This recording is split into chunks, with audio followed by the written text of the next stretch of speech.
जय श्री राम। आइए आप सभी लोग को एनके नॉलेज पॉइंट में हार्दिक स्वागत। आप सभी के बीच मैं एक कॉन्सेप्ट लेके आया हूं कि आखिरकार बैंक सिस्टम में कितने तरह के अकाउंट खुलवाने से पहले हमें यह जानना चाहिए कि आखिरकार बैंक में कितने तरह के अकाउंट होते हैं, उस अकाउंट में क्या इंटरेस्ट होती है, क्या लायबिलिटीज होती है, क्या रेस्पॉन्सिबिलिटी होती है और उस अकाउंट का क्या सिस्टम।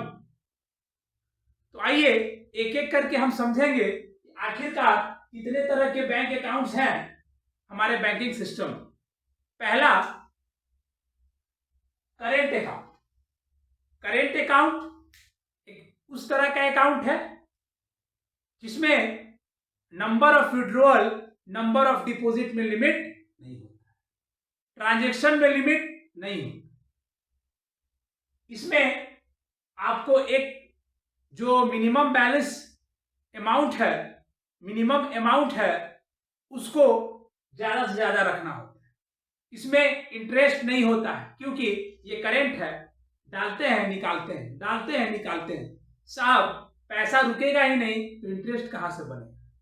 ये रहा आपका करेंट। साथ ही साथ सेविंग अकाउंट। सेविंग अकाउंट का अर्थ होता है जहां पे इंटरेस्ट का दर, इंटरेस्ट कमाने का अवसर मिलता है। इसमें पैसा, सेविंग का मतलब सेव, उसमें पैसा डालते हैं तो हम लोग कुछ दिन छोड़ते हैं। जब कुछ दिन छोड़ते हैं तो पैसा पैसा को बनाता है। और ये सेविंग अकाउंट में करेंट अकाउंट से अपेक्षा जो मिनिमम बैलेंस चार्ज है वो कम होता है, मेंटेनेंस चार्ज कम होता है, इसलिए सेविंग आपके सामने है। उसके बाद रेकरिंग डिपॉजिट का बात करें। देखिए रेकरिंग डिपॉजिट क्या है। रेकरिंग मतलब लगातार, डिपॉजिट मतलब जमा। अगर हम एक 500 रुपए का हर मंथली खोल देते हैं आरडी, 500 500 500 500, तो वो रेकरिंग हो जाता है। मतलब amount which is fixed in nature, time to time, समय से समय तक एक ही तरह का अमाउंट हम बैंक में जमा कर रहे हैं, वो हमारा रेकरिंग नेचर में आता है। एफडी क्या होता है भाई साहब? देखिए एफडी का अर्थ ये है कि एक लमसम अमाउंट, 1 लाख 2 लाख 3 लाख 50,000 10,000 20,000, जो आपका इच्छा है उसको हम 3 साल 5 साल के लिए लॉक कर देते हैं। देखिए कम से कम लोग 3 इयर्स के लिए उसमें एफडी करने का काम करते हैं। मतलब फिक्स डिपॉजिट मतलब लॉन्ग टर्म इन्वेस्टमेंट, और लॉन्ग टर्म का मतलब ही होता है मोर देन 1 ईयर। जो 1 ईयर के अंदर में मैच्योर्ड हो, 1 ईयर के अंदर में लेन देन हो, वो शॉर्ट टर्म के भाव में आता है। हालांकि अगर आपको लॉन्ग टर्म का भाव करना है तो 3 इयर्स 4 इयर्स 5 इयर्स में आता है। ये रहा एफडी। अब मैं सैलरी अकाउंट का बात करता हूं। देखिए मेनली तो ये 4 अकाउंट है जो कि हमारे पारदर्शिता रूप में दिखता है। साथ साथ 3 अकाउंट और है। Salary account.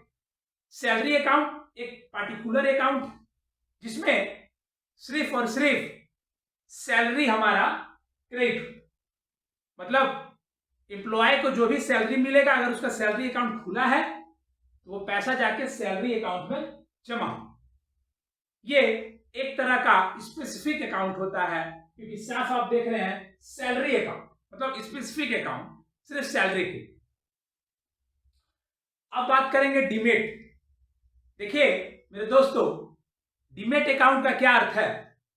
डीमेट अकाउंट का जब मैं बात करूंगा, मतलब किसी भी तरह का शेयर मार्केट, शेयर डिवेंचर से रिलेटेड अगर आप ट्रांजैक्शन करते हैं, मार्केट में पैसा लगाते हैं, उसका जो भी लेन देन, पैसा डालना, पैसा विड्रॉ करना, सब डीमेट अकाउंट के थ्रू होता है। जो भी आप शेयर में पैसा लगाते हैं वो डीमेट अकाउंट के थ्रू होता है। जो भी शेयर को आप बेच देते हैं वो डीमेट अकाउंट के थ्रू होता है। तो ये रहा आपके सामने डीमेट अकाउंट। अब मैं बताऊंगा NRI. What is NRI? NRI मतलब नॉन रेजिडेंट इंडियन अकाउंट। जो व्यक्ति फॉरेनर है, इंडिया के निवासी नहीं है, नॉन रेजिडेंट ऑफ इंडिया है। बताइए, आप भी तो कहीं जा सकते हैं कमाने, कोई बाहर से भी तो आ सकता है यहां कमाने। तो जो व्यक्ति एनआरआई होगा वो यहां आएगा तो अपना एक खाता तो खुलवाएगा साहब। तो जो भी व्यक्ति फॉरेनर होते हैं वो अगर अकाउंट खुलवाते हैं तो एनआरआई अकाउंट। ये रहा, मेनली आप ध्यान देंगे 4 अकाउंट जो हमारे टिप्स पे होता है, हमारे सामाजिक तत्व पे ज्यादा बात होता है। Current, saving, recurring, FD. Current को जनरली बिजनेस में ज्यादा यूज किया जाता है क्योंकि बिजनेस में मनी का फ्लो ज्यादा होता है, और जहां मनी का फ्लो होता है वहां करेंट अकाउंट हमारा अवश्य दिखता है। सेविंग एक बिजनेसमैन के लिए भी होता है, साथ साथ में सैलरी पर्सन के लिए भी होता है, और अदर केस में भी सेविंग का यूज किया जाता है। रेकरिंग एक फिक्स टाइप का अकाउंट है जो कि हम एक लगातार वे में वो पैसा जमा करते हैं, तो इसलिए आरडी बोला गया। एफडी लमसम अकाउंट, अमाउंट एक बार में जमा करते हैं, इसलिए एफडी बोला गया। सैलरी इसलिए सैलरी बोला गया क्योंकि पार्टिकुलर अकाउंट है, स्पेसिफिक अकाउंट है, इसलिए salary account. Demat account means जो भी शेयर से रिलेटेड, डिवेंचर से रिलेटेड, शेयर मार्केट से रिलेटेड हम लोग काम करते हैं वो डीमेट में आता है। और एनआरआई मीन्स जो भी नॉन रेजिडेंट है, फॉरेनर लोग हैं, वो अगर भारत में आके काम करते हैं या कुछ भी अपना पर्पस से आते हैं और अकाउंट खुलवाना चाहते हैं तो एनआरआई अकाउंट। तो आप लोग के बीच एक छोटा सा अकाउंट्स के बारे में, कितने तरह के अकाउंट होते हैं, मैं जानकारी रखना चाहा हूं। कभी भी अकाउंट खुलवाने से जाने से पहले थोड़ा सा ये वीडियो को देख लें, किस तरह के अकाउंट होता है, उस अकाउंट में क्या सिस्टम है, तब जाए अकाउंट खुलवाने, जिससे आप कुछ ना कुछ क्लियरिटी में रहेंगे। एक छोटा सा कॉन्सेप्ट आपके सामने रखने का कोशिश किया हूं। अच्छा लगे आगे बढ़ाएं, पसंद आए लाइक करें, सब कुछ अच्छा लगे तो जरूर सब्सक्राइब करें, और अगर कुछ बोलना चाहते हैं तो नीचे कमेंट बॉक्स में अपना जरूर विचार रखें, कमेंट करें। और जो जरूरतमंद हैं, जो देखना चाहते हैं इस वीडियो को, जानना चाहते हैं कि कितने तरह के अकाउंट होते हैं, तो कृपया वीडियो को जरूर से जरूर शेयर करें। धन्यवाद। जय हिंद, जय भारत, जय जय श्री राम।